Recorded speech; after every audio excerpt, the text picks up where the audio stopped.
Hello, hello. Welcome to a bright new week. I'm Claire, this is Purple Poppy, and today I wanted to do some embossing work.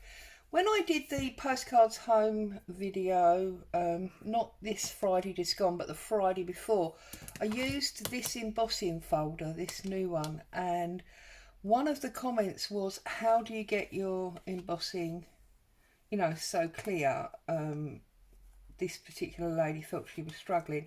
Well, I haven't got it on my desk, but I've got one of the Big Shots. Now, my Big Shot is really old, really tatty. The plates are scratched to beyond, and they're bent and they're buckled. It is at least 12 years old, and even the rubber on the top handle is starting to peel. And the little screw that holds the windy handle in has fallen out, and it's really in a sad, sorry state. And I've been thinking for a long time that I ought to look at maybe getting one of these cry cuts or a new Big Shot or something. But then I was thinking that one of the reasons I've never moved forward very far with embossing folders, I absolutely love embossed paper and card. I use it a lot in my journals, as you will have seen, and there are lots and lots of different brands, as you know, on the market. But this is a perfect example of how they're all different sizes, yeah? And yet, I always want a complete page that I can use in a journal. Well, as you can see, this is just not cutting the mustard, is it, really? And I know this has been shown before on YouTube because I found a video of a lady doing it and referring to it by someone else. So I thought I would just, as embossing had been asked about anyway, I'd pop on and show you this. And well, I'll be honest, I've not done it before, so we're gonna learn together. So I have got an embossing folder. I'm going to use a smaller one first. The important thing is that it's non-directional, okay? Something like, let's have a little look here. Something like this one is very directional. So, you need to use it one way only. And we're obviously going to have to use it several times to cover our sheet. And it's still not going to cover the bottom bit. So then to cover the bottom bit, we're turning it around and it's going to go the wrong way. So directional ones are potentially problematic for this. So non-directional is perfect. Now this one is only semi-directional. It doesn't have to go, anyway. And I do think that we could potentially repeat this like a wallpaper pattern, and it wouldn't become a directional issue. So we're going to find out. So this is tea-dyed paper, and you need to make it wet. Now I'm deliberately using a spray that's got coffee in it rather than water, because I feel, as it's tea-dyed, it will help age it up a bit. And you need it nice and damp. Obviously you can use plain water. I'm just choosing to use this one that's got coffee in it. So it's nice and wet, okay? You do need it wet, to be honest. Not too wet, because obviously then you might tear it, but you want it nice and damp, okay? Okay, so what I'm going to do now is I'm going to pop this in, and I'm going to pop it in right at the very edge, like so. No, that's not quite on the edge, is it? So make sure you get it on the edge, like so. And I'm actually using a rolling pin, okay? I'm going, now you do need to apply quite a lot of pressure on it. You imagine how much pressure these machines put in. So if you have a little bit of dextrose issues, you might suffer with this. You might find it's not for you. Okay, and then if I pick it up, look at that. That is embossed, yeah? Now, let's see how we go with the pattern repeat so that we can get a whole sheet. It's all about the lining up and just obviously putting the pressure down.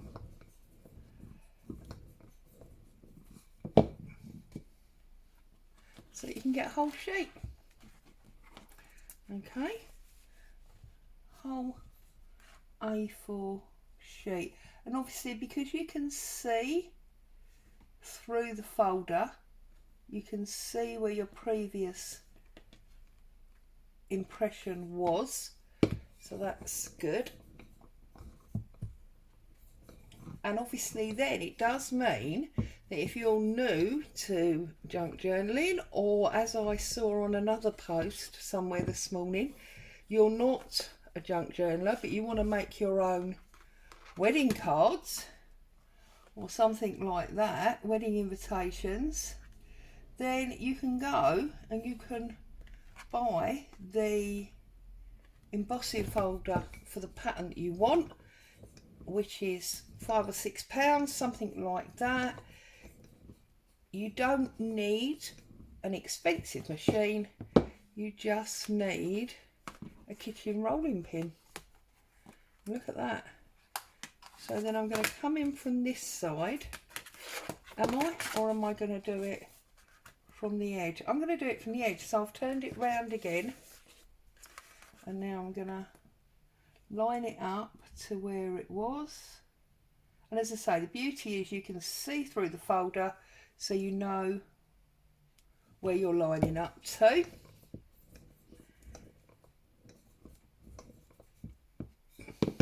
And then the very last one. And just like that, with no expensive machinery, we have managed to get an A4 embossed page completely for your journal. And because it was tea dyed and I sprayed it with coffee, it's now got interesting colour as well as the embossing. So I'm just going to sit that to one side so that can dry. And I'm going to do it again with this one. So giving it a good old spray, making sure it's nice and wet. And obviously because this is coffee, my table's now a bit sticky and I'm going to have to clean that off, but that's not a problem. Trying to pick up any excess from the desk, making it nice and damp. Okay.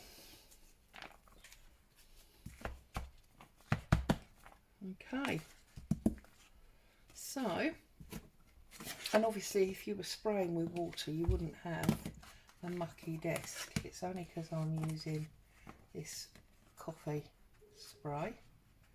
And again, lift it up. I don't want to tear it. That's the thing, because obviously it's damp. It is a little bit prone to tearing, so just be careful. And let's see how this one works. But in answer to the original question about the embossing, I don't do anything special. I just put normal copier paper or card into my embossing folder, usually cut to the right size obviously, and I just run it through my... The only trouble with this one is we do seem to be getting that square line. Now we didn't get that with the other one, did we? So, and this is slightly crooked now. So that might make a difference because we don't really want to keep seeing the line. So we'll see how we go. Yeah, I don't do anything wacky, really. I just cut or tear a piece of paper to the size of the embossing folder, put it into my Big Shot and roll it through. And I always roll it through twice. Whoops. That's where it's a bit stuck to the table. I think we're going to lose these square lines. I might be wrong, but we're about to find out. And obviously I will come back, or I will be using them in future videos when they've been dried, so you'll see how they work out. In fact, by the time we finish, that first one might even be dry. So pull that off, and now I'm going to turn it. I'm going to turn it this way because I want to not get the clock in now. I want to just get the flowers. So that's good there. And this is another perfect example of how you don't need a lot of expensive equipment. Yes, obviously you need the embossing folder, but you don't need the machine.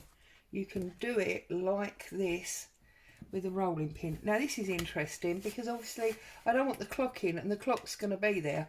So what I'm going to have to do now is turn it over, and that means I'm going to have a raised and a concave and an indent on, no, concave is indent, you know what I mean. I'm going to have the debossed and the embossed on the same side, but you know what, I don't think that matters. Okay, let's open that up. Now let's get rid of this. So now you can see it is just that one little corner that's raised where all these are down, and on this one it's down there and all these are raised. But I think that's going to be alright. I don't think those lines are going to show too much.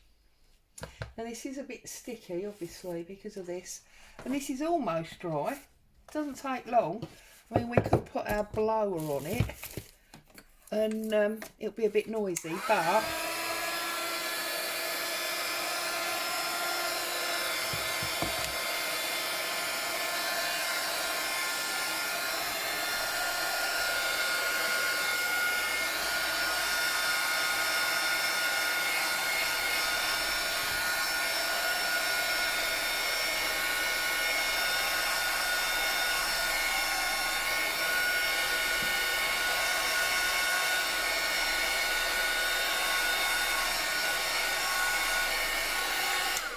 there you go, just like that. We have got, I mean that'll flatten obviously as it dries properly.